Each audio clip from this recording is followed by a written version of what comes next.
بسم الله الرحمن الرحيم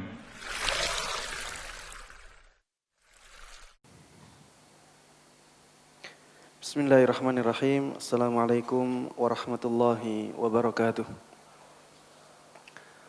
Innal hamdalillah nahmaduhu wa nasta'inuhu wa nastaghfiruh wa na'udzu billahi min shururi anfusina wa min sayyiati a'malina. May yahdihillahu fala mudhillalah wa may yudlil fala hadiyalah. Wa asyhadu an la ilaha illallah wahdahu la syarikalah wa asyhadu anna Muhammadan 'abduhu wa rasuluh. Sallallahu alaihi wa ala alihi wa sahbihi wa man tabi'ahum bi ihsanin ila yaumil qiyamah. Para jemaah sekalian, kaum muslimin dan kaum muslimat, hadirin dan hadirat, ikhwati wa akhwati fillah, rahimani wa rahimakumullah. Alhamdulillah Allah Subhanahu wa taala masih memberikan kepada kita kenikmatan-kenikmatannya, masih memberikan kepada kita kesempatan untuk bisa bermajelis ilmu, untuk saling mengingatkan dalam kebaikan, untuk saling belajar dalam ilmu-ilmu agama. Mudah-mudahan Allah Subhanahu wa taala masih memberikan kepada kita keikhlasan dalam niat talabul ilm, sehingga Allah Subhanahu wa taala memberikan kepada kita pahala yang besar.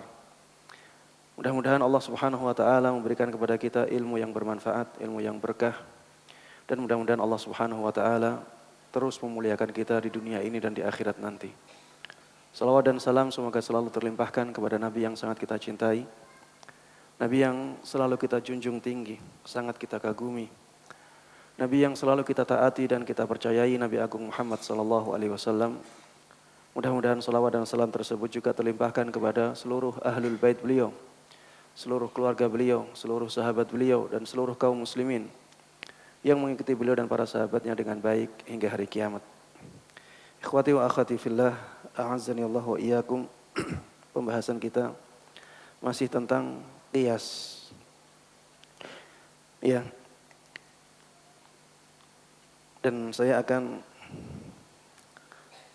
mulai dari awal lagi untuk masuk ke pembahasan kita pada kesempatan kali ini, yaitu pembahasan jenis-jenis qiyas. Sebelum masuk ke pembahasan ini, saya ingin mengingatkan kembali tentang rukun qiyas. Rukun qiyas itu ada berapa? Ada 4. Yang pertama, al-asl, yaitu hukum masalah pokoknya, atau masalah intinya, atau masalah asalnya. Rukun yang kedua apa? Fara', atau masalah turunannya, masalah percabangannya. Rukun yang ketiga apa? Apa? Illah. Apa itu illah? Sebab adanya hukum. Kenapa hukum ada? Itulah illah. Kemudian rukun yang keempat, hukmul asl. Hukmul asl, hukum yang ada pada masalah intinya atau masalah pokoknya. Kalau kita jadikan qiyas sebagai bagan, kita gambarkan sebagai bagan, maka bisa dijadikan seperti ini. Di sini hukum asalnya atau hukum pokoknya, hukum asal atau pokok atau inti. Kemudian di sini, afwan, ini masalahnya. Masalah asal atau pokok atau inti. Kemudian di sini masalah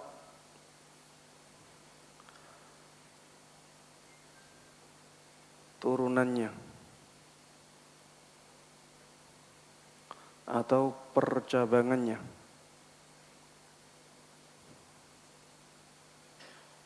Dalam bahasa Arab ini al-aslu. Yang di sini al-far'u. Ini nanti berkumpul karena berkumpul pada illah. Di sini illat atau sebab adanya hukum.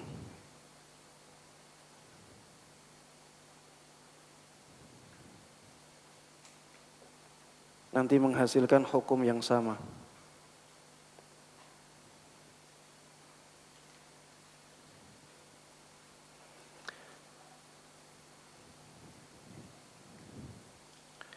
Ini secara mudahnya gambaran dari qiyas. Di sana ada masalah asal, di sana ada masalah turunannya, ada masalah pokoknya atau intinya, ada masalah percabangannya. Karena masalah percabangan ini sama dengan asal dalam masalah illah, dalam illahnya, maka hukumnya menjadi sama. Maka hukum syariatnya menjadi sama. Qiyas ini jenisnya banyak. Para ulama membagi-bagi qiyas dari berbagai sudut pandang. Yang disebutkan oleh Syekh Utsaimin di dalam kitab beliau ini ada beberapa jenis qiyas. Yang pertama adalah qiyas jali. Yang pertama adalah qiyas jali. Qiyas jali ini kalau di bahasa Indonesiakan qiyas yang jelas.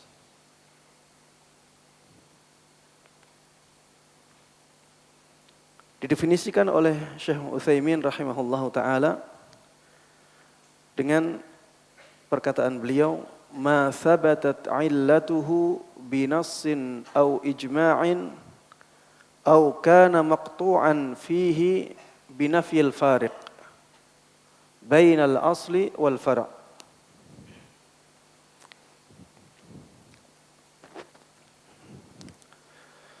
Jenis qiyas yang pertama adalah qiyas jali.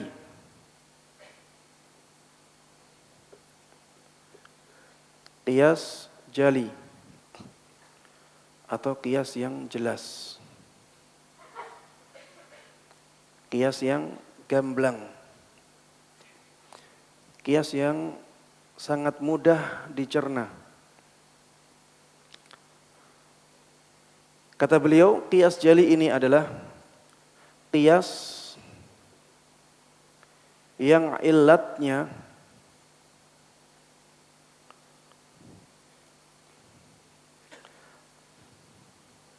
ditetapkan atau disebutkan, ilahnya ditetapkan lebih pas. Ilahnya ditetapkan dari nas. Nas maksudnya adalah dalil. Al-Quran, sunnah, dalil nasi, dalil sam'i. Al-Quran, sunnah, qaul sahabi. Taib. Atau ijma'. Qiyas yang ilatnya ditetapkan dari ijma'. Atau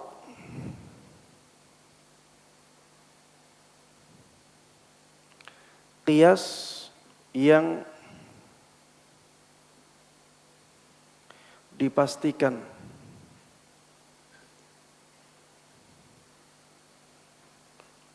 tidak adanya perbedaan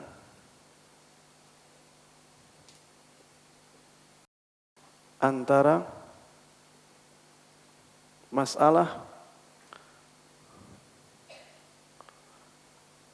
inti dan turunannya. Masalah inti dengan turunannya.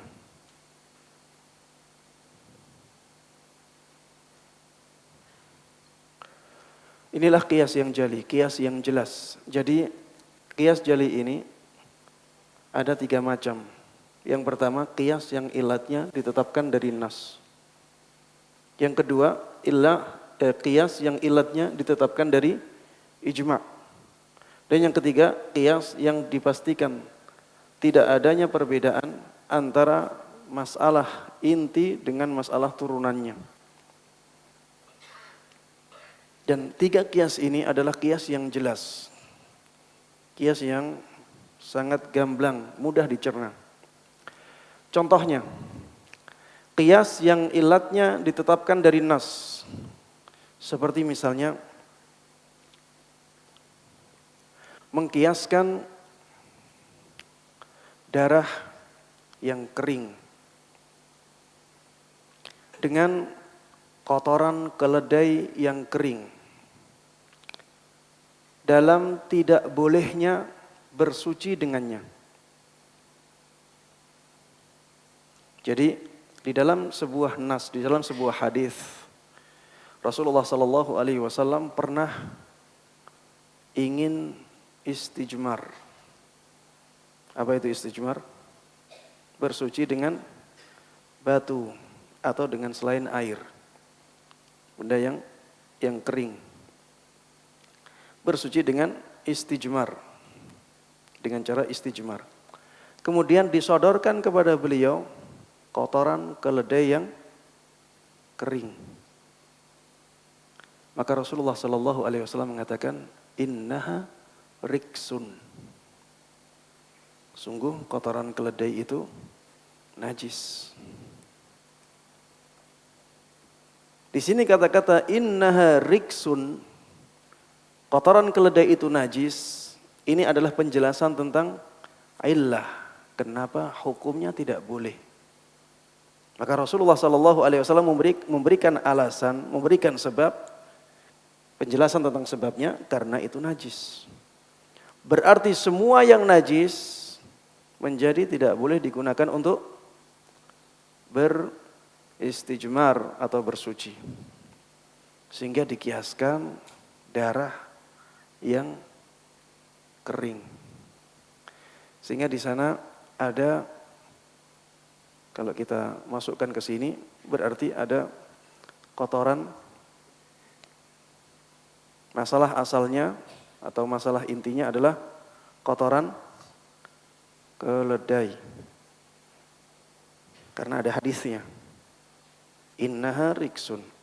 Kemudian masalah turunannya apa? Kotoran keledai yang kering. Masalah turunannya darah kering. Kemudian ilahnya apa? Karena najis. Karena ilahnya sama, maka hukumnya sama. Tidak boleh dipakai untuk beristijmar atau bersuci. Tidak boleh dipakai bersuci. Dan ini qiyas jali. Kenapa? Karena ilahnya ditetapkan dari nas. Contohnya lagi, ketika Rasulullah sallallahu alaihi wasallam ditanya tentang kucing. Apakah kucing itu bekas mulutnya suci ataukah najis? Rasulullah sallallahu alaihi wasallam ditanya tentang kucing karena kucing sering masuk ke rumah. Kemudian minum dari air yang ada di rumah. Mungkin air tersebut akan dipakai untuk menyuci alat rumah. Padahal kucing itu sering makan bangkai. Benar tidak? Kadang-kadang makan tikus. Tikus sudah mati, jadi bangkai masih dimakan. Sehingga bekas mulutnya ya dikhawatirkan najis. Tapi Rasulullah sallallahu alaihi wasallam mengatakan innaha laisat binajas. Kucing itu tidak najis. Masuk di dalamnya bekas mulutnya. Kemudian Rasulullah sallallahu alaihi wasallam memberikan alasan innaha minat tawafina alaikum wat tawafat. Karena kucing itu hewan yang selalu berada di tengah-tengah kalian. Selalu mengitari kalian. Hidup bersama kalian. Di sini Rasulullah Shallallahu Alaihi Wasallam menyebutkan alasan kenapa kucing menjadi suci. Alasannya karena hewan tersebut berada terus bersama manusia. Hidup bersama manusia. Kalau najis maka akan sangat memberatkan kaum muslimin. Maka dihukumi sebagai hewan yang suci. Taib, dikiaskan karena ada ilahnya, ada sebab hukum ada, dan disebutkan di dalam nas, maka bisa dikiaskan ke hewan-hewan yang lain yang menyerupai kucing. Dari sisi ilatnya, hidup bersama manusia.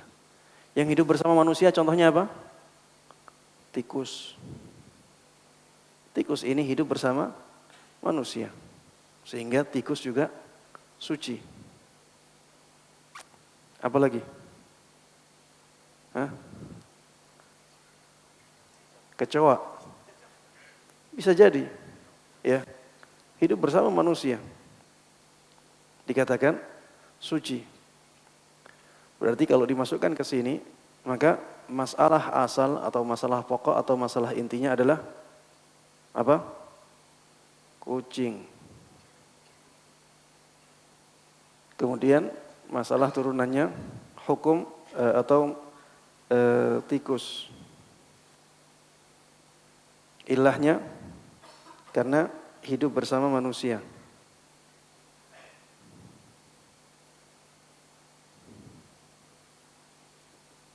Kemudian hukum syariatnya suci.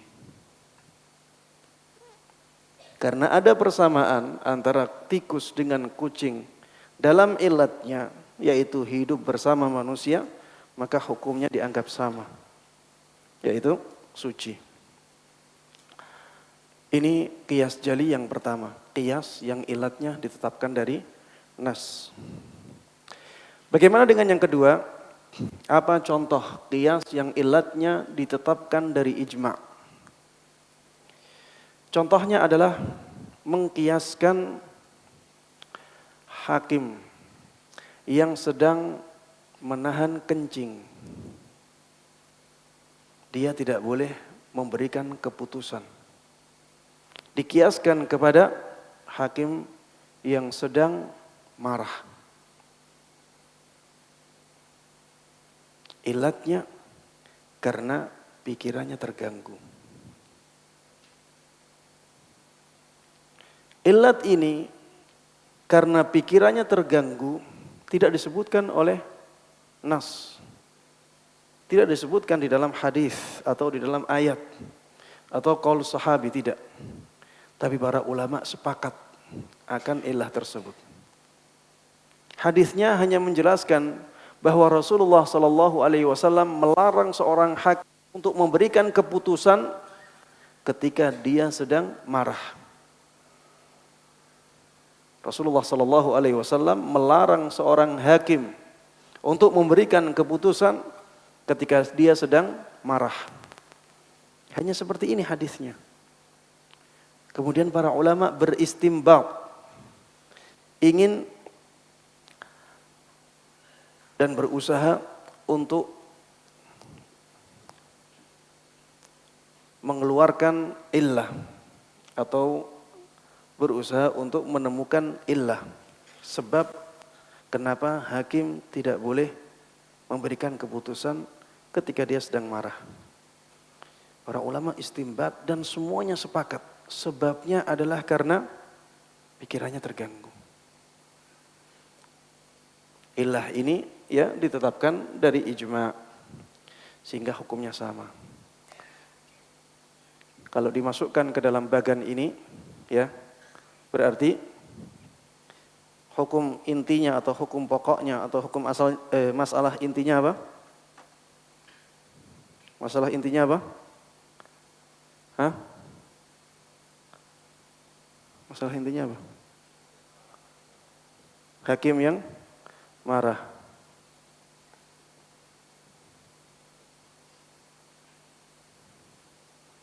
Masalah turunannya atau percabangannya, hakim yang menahan kencing misalnya. Ilahnya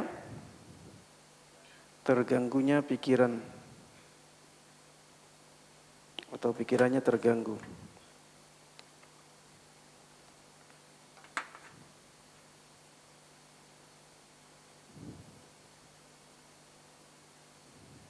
Hukumnya tidak boleh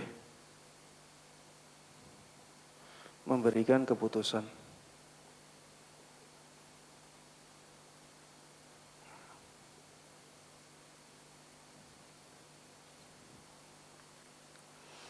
Seperti ini ya. Inilah qiyas. Ada tidak perbedaan antara hakim yang menahan kencing dengan hakim yang marah? Ada perbedaannya. Tapi perbedaan itu tidak dianggap. Karena adanya persamaan yaitu pikiran keduanya terganggu. Dan inilah yang menjadi inti.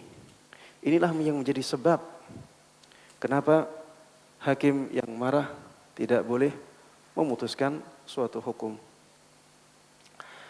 Sehingga gangguan-gangguan pikiran bisa dimasukkan ke sini semuanya.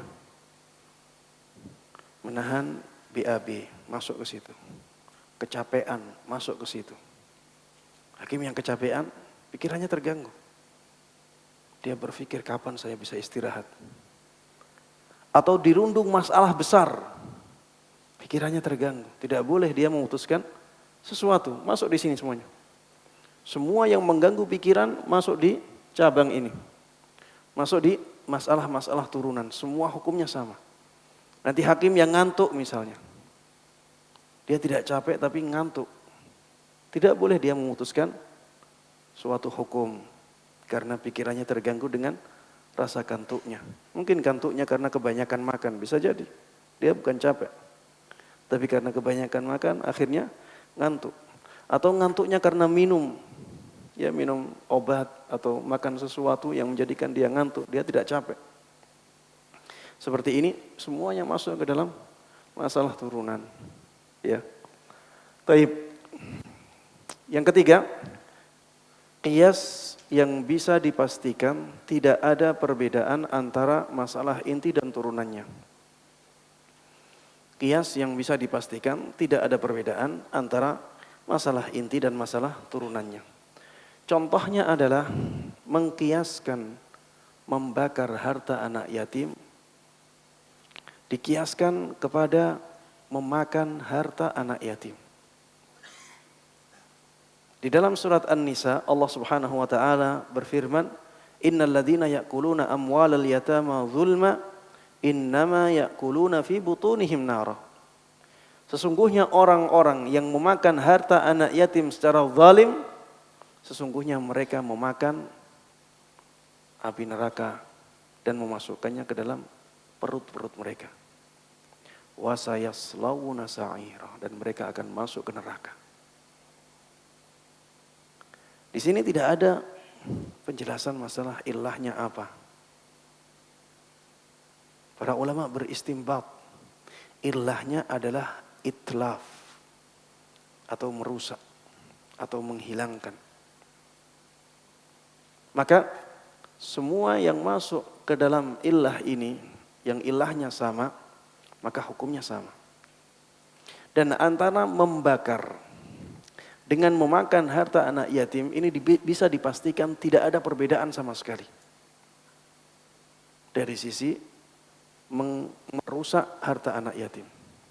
Dari sisi menghilangkan harta anak yatim. Sehingga kalau dimasukkan ke sini,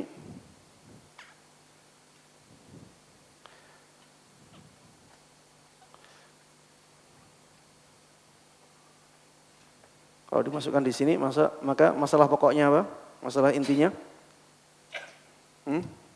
memakan harta anak yatim secara zalim. Masalah turunannya membakar harta anak yatim secara zalim. Ilahnya karena keduanya tindakan merusak. Keduanya merupakan tindakan merusak harta anak yatim. Hukum syariatnya dua-duanya haram dan akan menjadikan seseorang masuk ke neraka. Taib, antara membakar harta anak yatim dengan memakan harta anak yatim bisa dipastikan tidak ada perbedaan di antara keduanya. Ustaz, beda Ustaz, membakar dengan makan. Kalau makan bisa kenyang, membakar tidak bisa kenyang. Kita katakan bisa dipastikan tidak ada perbedaan dalam ininya, dalam ilahnya. Bahwa dua-duanya ya adalah tindakan merusak harta anak yatim secara zalim. Ya. Ini qiyas jali. Di sana ada bentuk qiyas yang kedua yang disebutkan oleh Syekh Utsaimin rahimahullahu taala, qiyas khafi.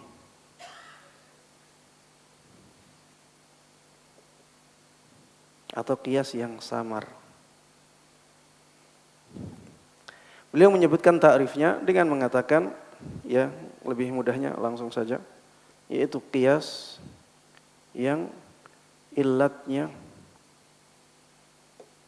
ditetapkan dari metode istimbat.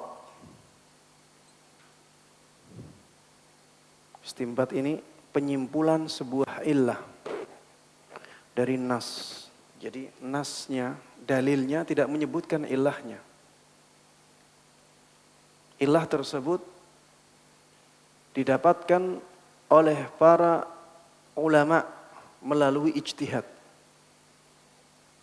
Mereka berusaha mencari illah dari sebuah nas yang menyebutkan sebuah hukum. Ini istimbat, ya. Jadi qiyas yang illatnya ditetapkan dari metode istimbat, bukan dari nas. Ya. Tapi dari istimbat. Dan tidak disepakati oleh para ulama. Istimbat illat tersebut diperselisihkan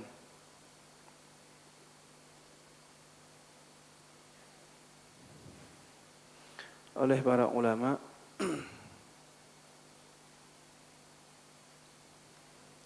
atau qiyas yang tidak bisa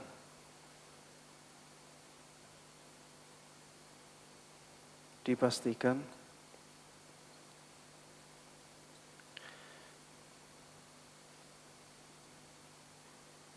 tidak adanya perbedaan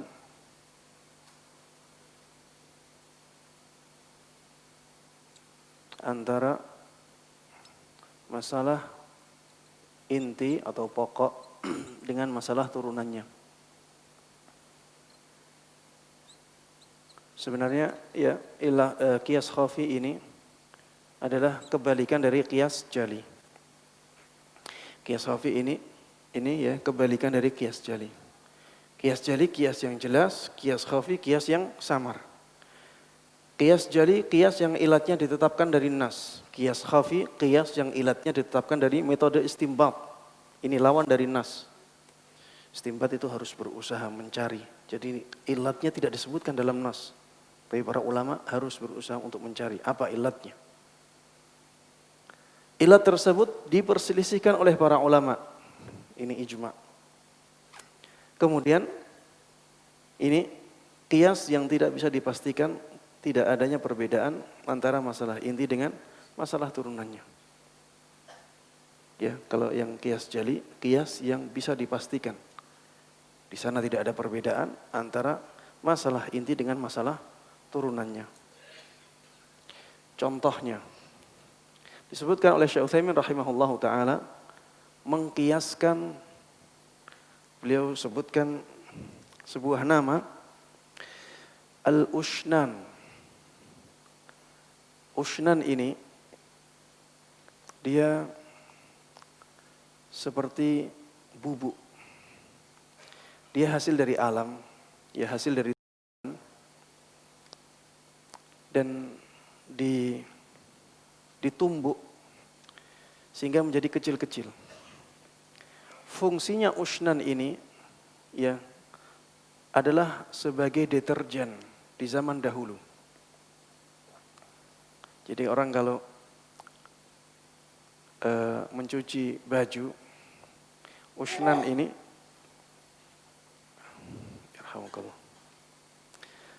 ushnan ini dimasukkan ke dalam air yang ada bajunya tersebut, sehingga baju tersebut bisa bersih.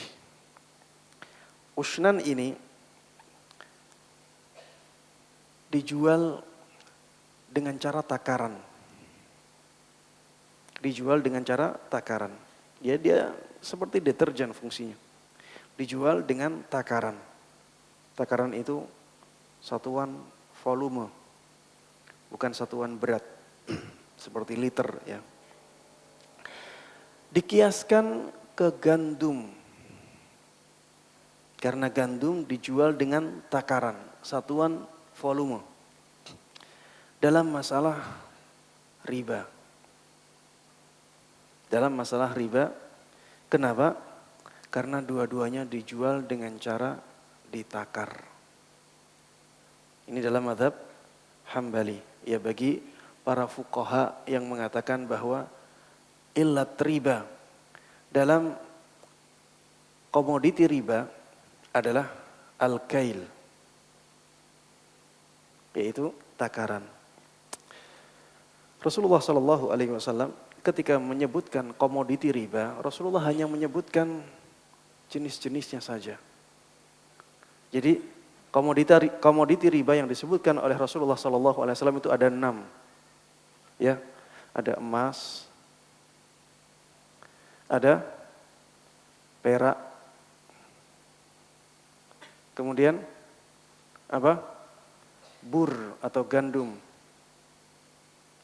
Ini gandum dengan kualitas baik. Gandum yang baik. Kemudian syair. Syair ini gandum kualitas rendah. Ada jenis ya dia seperti gandum tapi kualitas rendah. Kemudian kurma. Kemudian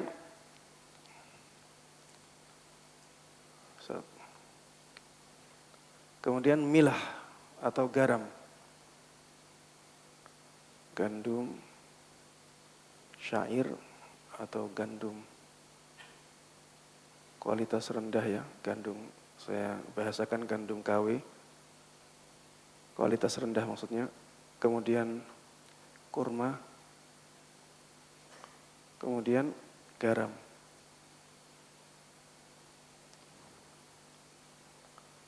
Ya, ada 6. Inilah komoditi riba. Komoditi riba itu dibagi secara garis besar menjadi 2 kelompok seperti ini. Jadi emas dan perak ilahnya itu thamaniyah. Karena keduanya bisa dijadikan sebagai alat tukar. Ada harganya. Kemudian yang kedua, ini ilahnya adalah ada yang ini di sini ilahnya berbeda-beda. Ada yang kail karena itu ditakar atau wazn dijual dengan timbangan. Ada yang mengatakan ilahnya adalah mat'um karena ini semuanya bisa menjadi bahan makanan. Sehingga semua yang merupakan makanan masuk ke sini. Ada yang mengatakan ilahnya At-tu'mu ma'al kaili awil wazn. Dia makanan pokok yang dijual dengan ditakar atau ditimbang. Itu yang dipilih oleh Syekh Utsaimin rahimahullah ta'ala. Dan insya Allah itu yang paling kuat.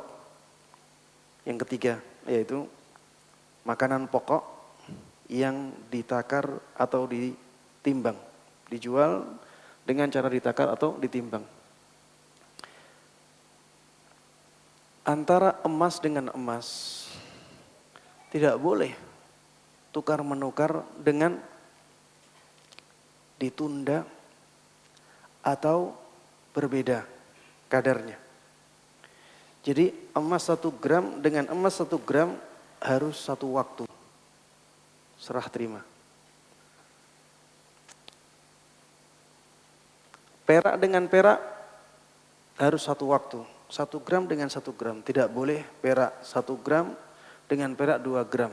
Atau dengan 1,5 gram. Harus sama kadarnya dan sama waktunya. Itu kalau sesama jenis ya. Emas dengan emas, perak dengan perak. Makanya tidak boleh kita menukar emas baru 1 gram dengan emas lama 1,2 gram misalnya, karena dia lama. Tidak boleh. Ustaz, bagaimana solusinya? Solusinya emas lama dijual saja. Kemudian hasil jualnya tersebut dipakai untuk membeli emas yang baru. Itu solusinya. Karena kita tidak boleh. Dan kalau kita memaksa tidak ada yang mau. Emas lama sudah rusak, ditukar dengan emas baru. Maunya sama-sama gramnya. Tidak akan ada yang mau. Makanya solusinya emas yang lama yang sudah rusak ini, misalnya 2 gram, dia jual. Setelah dia jual, dia dapatkan uang. Uangnya dia pakai untuk membeli emas yang baru walaupun 1,5 gram, tidak ada masalah di sini. Taib. Apabila emas dengan perak, maka harus kontan, harus satu waktu walaupun kadarnya berbeda. Emas 1 gram ya dibeli dengan perak misalnya 100 gram. Tidak ada masalah, tapi harus satu waktu, tidak boleh ditunda. Tidak boleh apa? Ditunda. Begitu pula yang ini.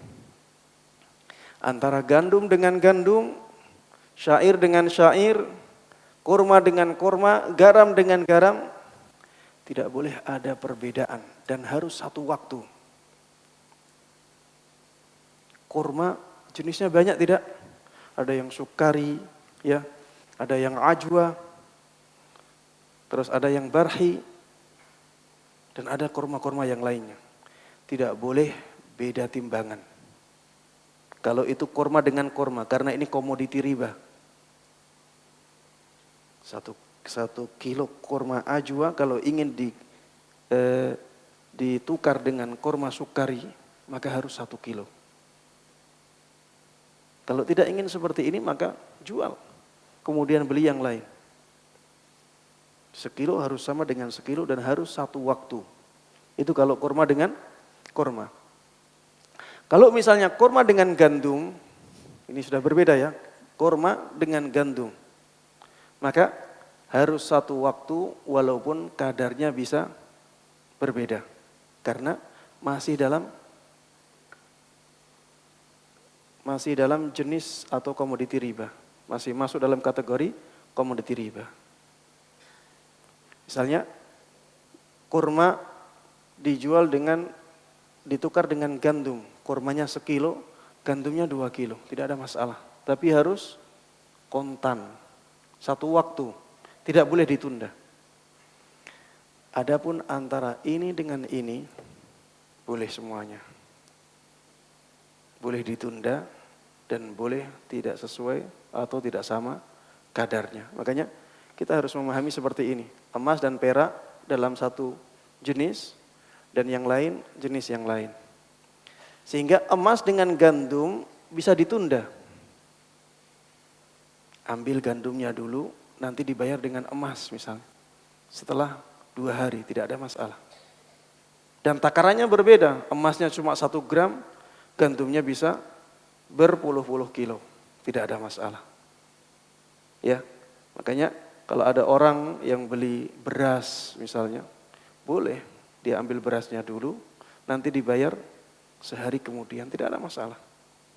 Walaupun sebenarnya emas itu, uang itu dikiaskan kepada emas. Bisa difahami ya? Kalau ada orang tukar 100.000 dengan 100.000 uang kertas dengan 100.000 recehan, harus sama. Karena uang itu dikiaskan ke emas. Harus sama dan harus kontan. Tidak boleh ditunda. Makanya tidak ada jual beli emas yang syar'i kalau online. Kalau online ya tidak bisa syar'i. Karena tidak bisa menerima emas. Apa ada? Dikirim keluar dari layarnya emas. Kecuali kalau COD, emasnya datang baru akadnya ketika itu. Tidak ada masalah kalau seperti itu. Tapi kalau ya nanti dikirim, maka ini tidak boleh. Taib. Ushnan tadi dikiaskan ke gandum. Ushnan tadi dikiaskan ke gandum karena ilahnya sama, yaitu dijual dengan cara ditakar. Dijual dengan cara ditakar sehingga hukumnya sama, berlaku hukum riba pada ushnan. Ushnan tidak boleh dijual atau ditukar dengan ushnan dengan kadar yang berbeda. Apabila pertukaran ushnan dengan ushnan, maka harus satu waktu dan takarannya harus sama, kadarnya harus sama. Ya, begitu pula ketika ushnan ditukar dengan syair misalnya. Maka harus satu waktu tapi kadarnya boleh berbeda. Kalau ushnan dengan emas, maka boleh waktunya lain, kadarnya juga lain. Bisa difahami ya? Ini rumus riba ini penting ya, agar kita tidak terjerumus ke dalam riba. Jadi komoditi riba itu ada 6 yang disebutkan oleh Rasulullah sallallahu alaihi wasallam dan Rasulullah sallallahu alaihi wasallam tidak menyebutkan ilahnya. Makanya para ulama berusaha, berijtihad untuk mencari ilahnya, tapi akhirnya para ulama berbeda pendapat tentang ilah tersebut. Ya. Berbeda pendapat tentang ilah tersebut. Adapun emas dan perak, ya, maka jumhur ulama mengatakan ilahnya adalah tsamaniyah. Karena emas dan perak ini ya punya nilai yang bisa dijadikan sebagai alat tukar. Sedangkan yang lain ya ini ada banyak perbedaan pendapat ya seperti yang saya sebutkan tadi.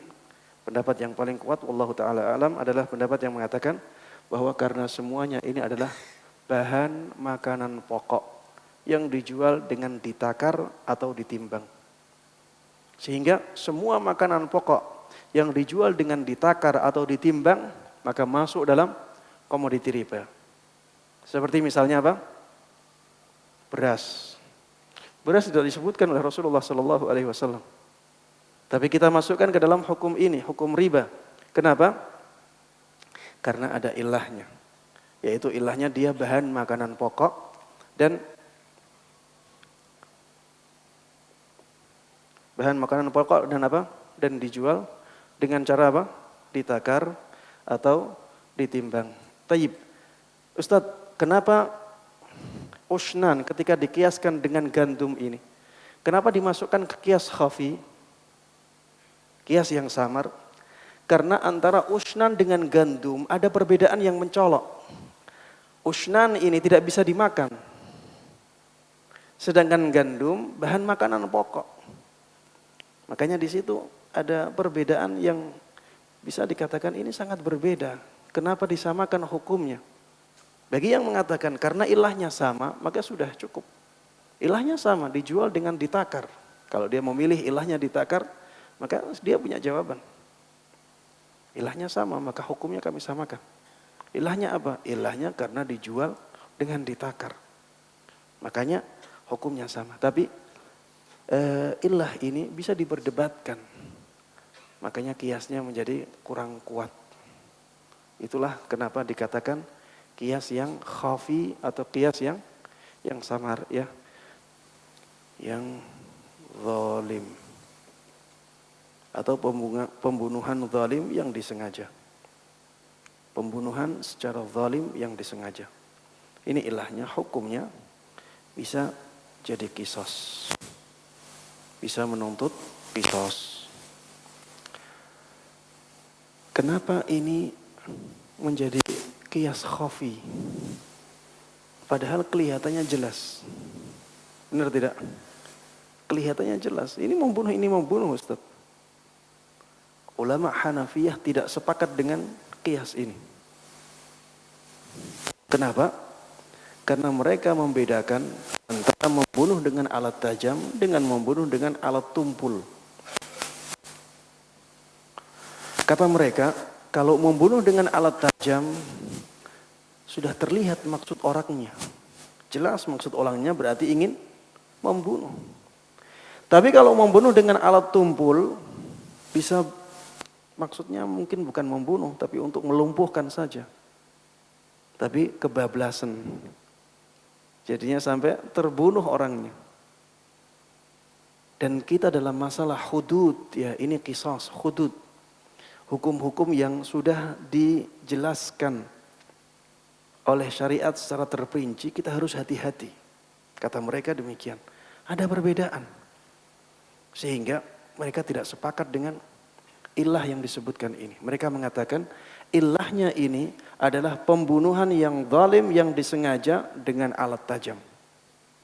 Dan itu tidak ada di sini. Makanya hukumnya lain.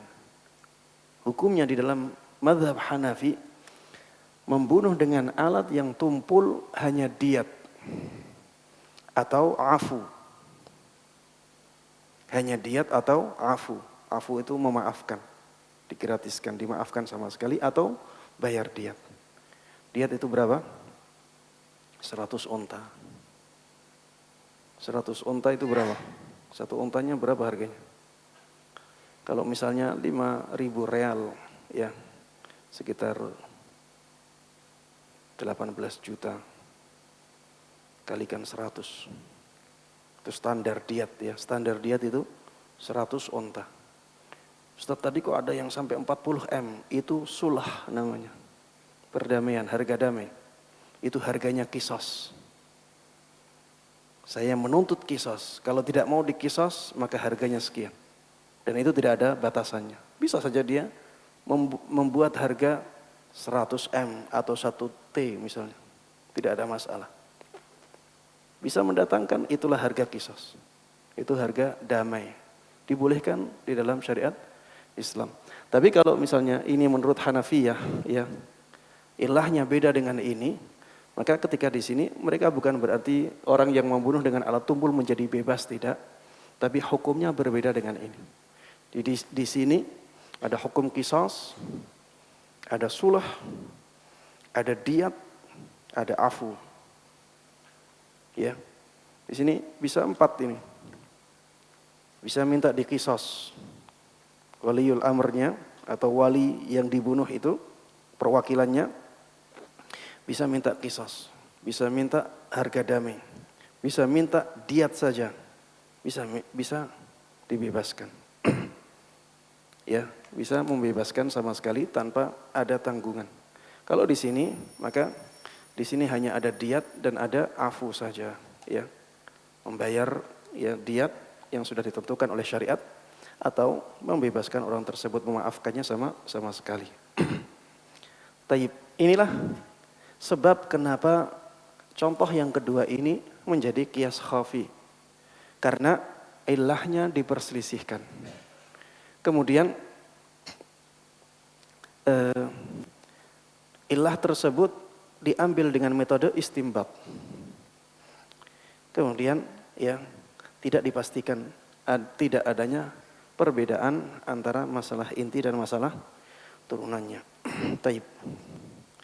Bagaimana dengan hukum tukar tambah, Ustaz? Ini tukar tambah apa maksudnya ini?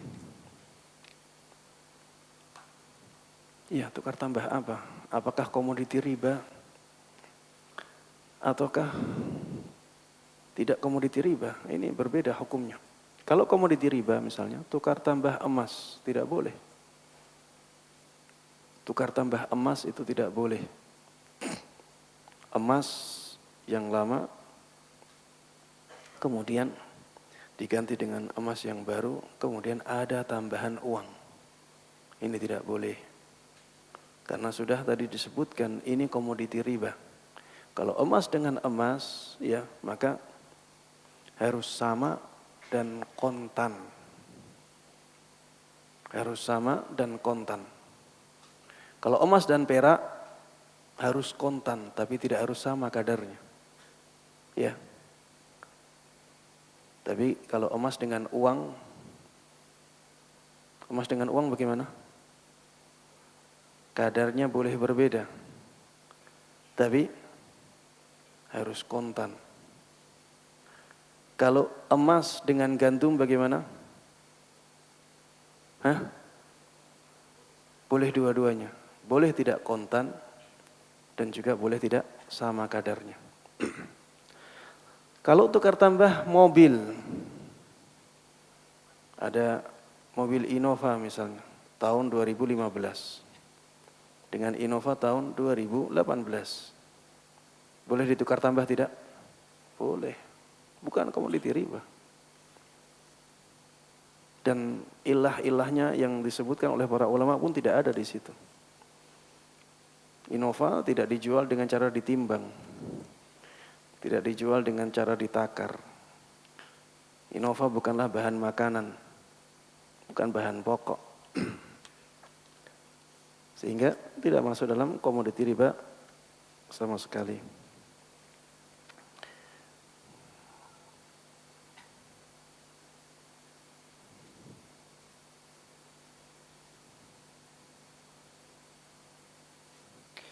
Ada pertanyaan, Ustadz, di masyarakat kita tersebar suatu riwayat yang menyebutkan bahwa Rasulullah SAW memiliki kucing yang bernama Mu'izzah. Apakah riwayat tersebut benar karena sudah menjadi pemahaman yang tertanam di masyarakat? Mohon penjelasannya. Wallahu a'lam, saya tidak tahu adanya riwayat tersebut.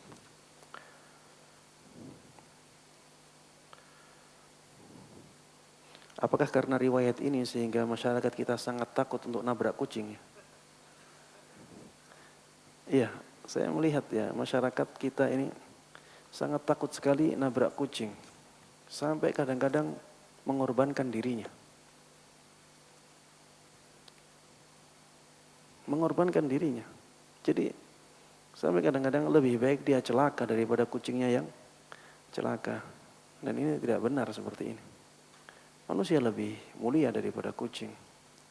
Dan ketika seseorang sudah berjalan di jalan yang benar, ya, dia berjalan dengan kecepatan normal saja. Kemudian ada kucing lewat. Dan kalau dia rem dengan tiba-tiba maka dia akan celaka, tidak usah direm. Tidak usah direm. Menyelamatkan dirinya lebih penting daripada menyelamatkan kucing dengan mengorbankan dirinya. Ustaz, nanti kualat. Kita katakan tidak ya. Kalau orang tidak zalim, tidak bersalah, maka Allah Subhanahu wa taala tidak akan menghukumnya. Rabbana la tu'akhidna in nasina aw akhtana. Wahai Rabb kami, jangan hukum kami apabila kami salah. Ya, apabila kami melakukan sesuatu karena tidak sengaja atau kami lupa. Allah Subhanahu wa taala sudah menjawabnya, qad fa'altu. Aku telah melakukan itu, memperkenankan doa itu. Di dalam ayat yang lain ya di surat Al-Ahzab, Allah Subhanahu wa taala berfirman, "Wa laisa 'alaikum junahun fima akhta'tum bih." Dan tidak ada dosa atas kalian dalam perkara-perkara yang kalian tidak sengaja di dalamnya. Ya ini tidak sengaja ya. Tiba-tiba ada kucing lewat. Kalau dia rem dengan sengaja, maka dia akan celaka. Ini sangat berbahaya. Apalagi kalau di jalan raya di belakangnya ada motor lagi, ada kendaraan lagi. Akan banyak orang yang celaka. makanya tidak apa-apa ya. Kalau misalnya akhirnya kucingnya cacat ya, maka itu bukan karena kesalahan kita. Allah Subhanahu wa taala akan memaafkan kesalahan-kesalahan kita. Taib. Jadi jangan diyakini ya ada kualat kepada kucing ya. Kalau kita tidak zalim ya, Allah Subhanahu wa taala tidak akan menghukum kita. Wallahu taala a'lam.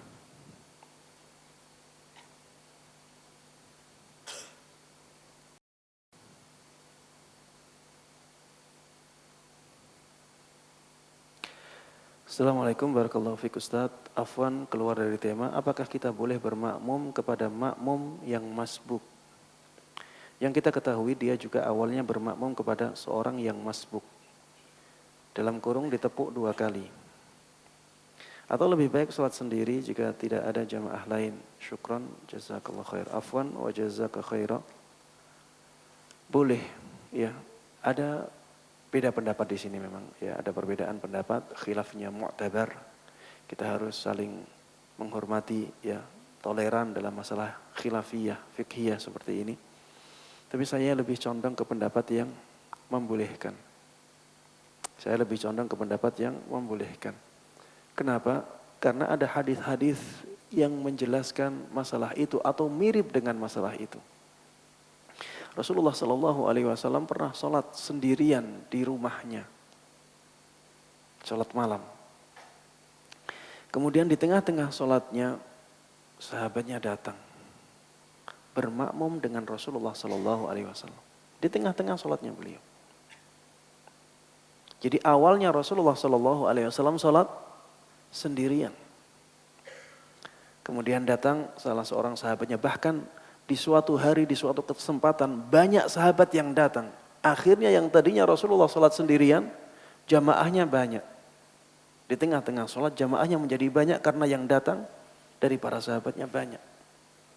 Dalam beberapa riwayat seperti ini disebutkan di dalam hadis-hadis Nabi Muhammad SAW. Sehingga ini bisa dijadikan dalil bolehnya orang bermakmum dengan makmum yang masbuk setelah dia berpisah dengan imamnya. Karena makmum masbuk setelah berpisah dengan imamnya, imamnya sudah salam, dia dianggap sebagai orang yang sholat sendirian. Hubungannya dengan hubungannya dengan imam sudah terputus di situ. Ketika imamnya salam sudah putus hubungan antara makmum ini dengan imamnya, sehingga dianggap orang yang sholat sendiri di sini. Ya, wallahu taala a'lam.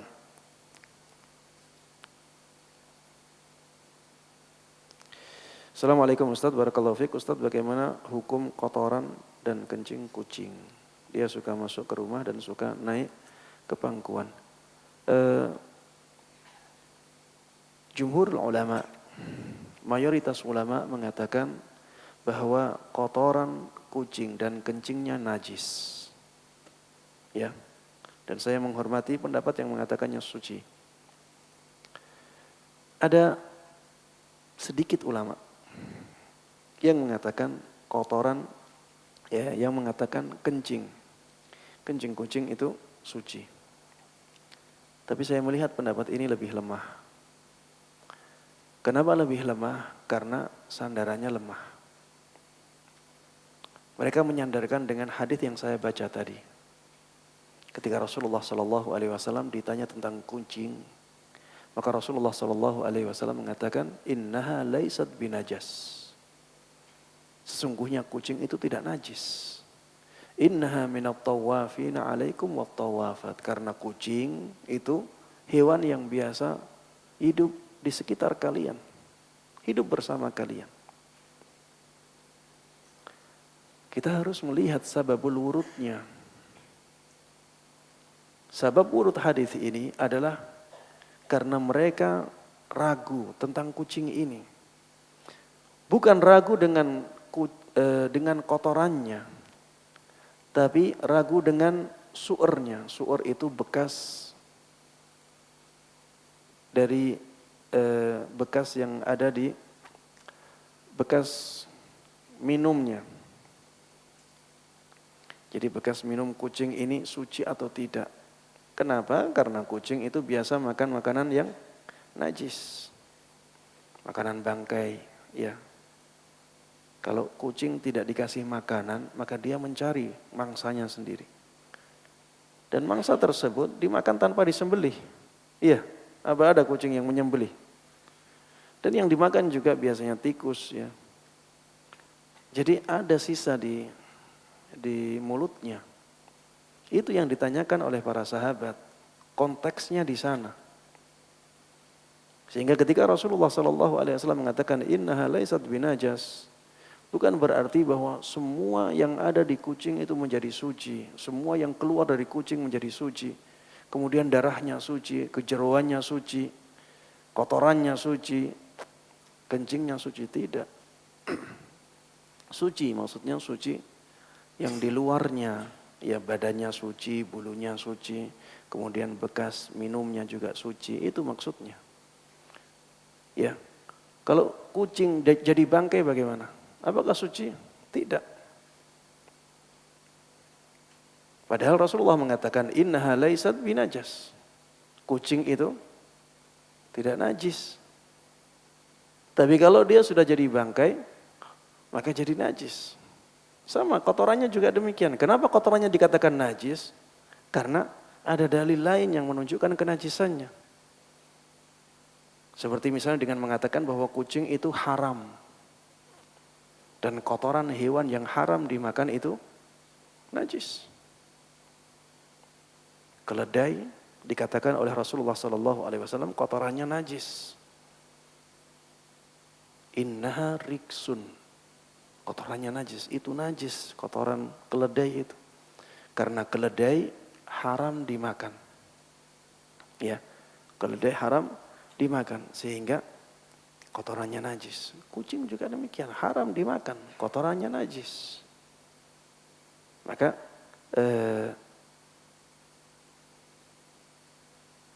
tidak kuat ya pendapat yang mengatakan bahwa kotoran kucing itu suci, wallahu taala a'lam. Di antara dalil pendapat itu ya yang mengatakan kotoran kucing itu suci adalah kaidah umum yang mengatakan bahwa asal segala sesuatu itu suci. Sehingga kotoran kucing juga suci. Kita katakan hukum itu atau kaidah itu bisa dipakai ketika tidak ada dalil yang mengubah hukumnya. Ketika tidak ada penjelasan yang mengubah hukum asal itu. Kalau sudah ada dalil yang menjelaskan hukum yang lain, yang berbeda dengan hukum asal, maka kita pakai dalil itu untuk mengubah hukum asalnya. Ya, pada asalnya segala sesuatu itu suci, tapi ada dalil yang menunjukkan bahwa kotoran kucing itu najis. Sehingga dalil ini yang lebih dikuatkan. Wallahu ta'ala a'lam.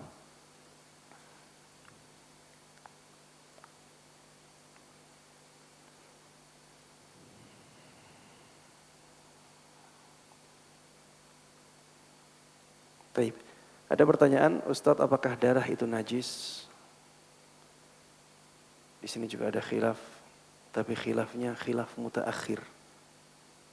Khilaf di kalangan mutaakhirin. Kenapa? Karena Imam Ahmad rahimahullahu taala mengatakan saya tidak tahu adanya khilaf tentang najisnya darah. Imam Ahmad rahimahullahu taala dengan keluasan ilmu beliau mengatakan saya tidak tahu adanya khilaf dalam masalah najisnya darah. Maka darah itu najis dan ini pendapat yang lebih kuat. Inilah pendapat jumhurul ulama. Ada sebagian mutaakhirin yang mengatakan darah itu suci kecuali darah haid. Semua darah itu suci kecuali darah haid. Karena hanya darah haid yang ada dalil yang jelas, yang kuat dalam masalah najisnya. Cuma pendapat ini kurang kuat. Pendapat ini kurang kuat. Taib, apa dalil yang menunjukkan bahwa darah itu najis? Dalilnya adalah firman Allah Subhanahu wa taala, "Qul la ajidu fima uhiya ilayya muharraman 'ala ta'imin yat'amuhu illa an yakuna maitatan aw daman masfuhan aw lahma khinzirin fa innahu rijsun." Katakanlah wahai Muhammad, sampaikan kepada umatmu bahwa aku tidak mendapati sesuatu diharamkan.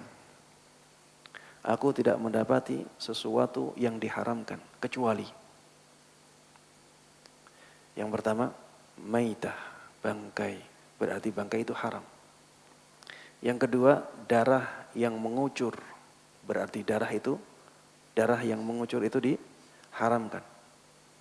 Kemudian yang ketiga, aulah khinzir, daging babi. Berarti daging babi itu haram. Kemudian Allah Subhanahu wa taala menyebutkan alasannya. Kenapa diharamkan? Fa innahu rijsun. Karena sesungguhnya yang disebutkan tadi najis. Jadi 3 yang disebutkan tadi itu najis. Bangkai najis, darah najis, begitu pula daging babi najis. Karena Allah Subhanahu wa taala mengatakan fa innahu rijsun. Kemudian di sini disebutkan, Ustaz, saya membaca di buku Fikih Sunnah karya Sayyid Sabiq rahimahullahu taala bahwa orang yang berdarah bisa tetap sholat. Dalilnya disebutkan bahwa Umar radhiyallahu anhu pernah sholat sedangkan wajahnya berlumuran darah. Wallahu a'lam, bukan wajahnya ya. Ketika itu sahabat Umar ibn Khattab ditusuk oleh siapa? Abu Lu'lu', yang sekarang kuburannya diagung-agungkan di Iran sana. Diagung-agungkan, kuburannya dibangun Mekah. Tapi saya heran, Abu Lu'lu' itu ketika membunuh sahabat Umar di mana? Di Madinah. Kenapa kok kuburannya bisa sampai ke sana? Aneh. Tapi yang jelas ada kuburan Abu Lu'lu' yang disebut sebagai kuburannya Abu Lu'lu' dan diagung-agungkan. Subhanallah, pembunuh sahabat Umar ibn Khattab. Kemudian kuburannya diagung-agungkan. Padahal Abu Lu'lu' ini ketika sahabat Umar ditusuk, sahabat Umar bertanya, apakah yang menusuk saya seorang muslim? Dijawab tidak. Dia seorang majusi. Kok bisa kuburannya diagung-agungkan, kemudian dijadikan sebagai tempat ziarah? Sallallahu alaihi wasallam. Ini menunjukkan betapa bencinya mereka kepada sahabat Umar ibn Khattab radhiyallahu anhum. Tentang masalah ini sebagian ulama memberikan jawaban. Kenapa sahabat Umar ibn Khattab masih sholat dalam keadaan berlumuran darah? Karena memang darahnya tidak bisa dihentikan. Jadi keadaannya bukan keadaan biasa, ini keadaan darurat. Kalaupun bajunya diganti, nanti terkena darah lagi tidak? Terkena lagi. Harus ganti berapa kali? Ini keadaan yang tidak biasa. Tidak bisa dikiaskan atau diumumkan hukumnya. Ya. Sehingga kita tetap mengatakan bahwa darah itu najis. Dan orang yang sholat, apabila dia tidak bisa menghindari sesuatu yang najis, dia boleh sholat dalam keadaan seperti itu. Karena memang keadaannya keadaan terpaksa. Kewajiban itu digantungkan kepada kemampuan seorang hamba. Ketika seorang hamba tidak mampu melakukan kewajiban, maka kewajiban itu menjadi gugur. Umar ibn Khattab, kita katakan ketika itu tidak mampu untuk menjauhi darah. Sehingga kewajiban Umar ibn Khattab radhiyallahu anhu untuk sholat tanpa darah menjadi gugur. Kita ada yang menjawab dengan jawaban yang seperti itu. Dan ini jawaban yang kuat Makanya para ulama rahimahumullahu jami'an di zamannya Imam Ahmad dan sebelumnya tidak ada yang mengatakan bahwa darah itu najis. Darah itu suci. Wallahu ta'ala a'lam.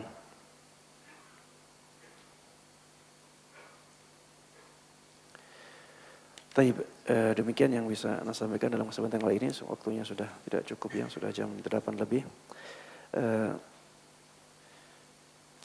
Saya berdoa mudah-mudahan Allah Subhanahu wa taala memberkahi pertemuan kita ini. Mudah-mudahan Allah Subhanahu wa taala memberikan kita ilmu yang berkah dan manfaat, dan mudah-mudahan Allah Subhanahu wa taala memberikan taufiknya kepada kita untuk bisa mengamalkan ilmu ini dengan baik dan mudah dalam kehidupan kita dan juga dalam menyebarkannya kepada orang lain. Amin amin ya rabbal alamin. Mari kita tutup kajian ini dengan doa kafaratul majlis. Subhanakallahumma wa bihamdik asyhadu an la ilaha illa anta astaghfiruka wa atubu ilaik. Wassalamualaikum warahmatullahi wabarakatuh.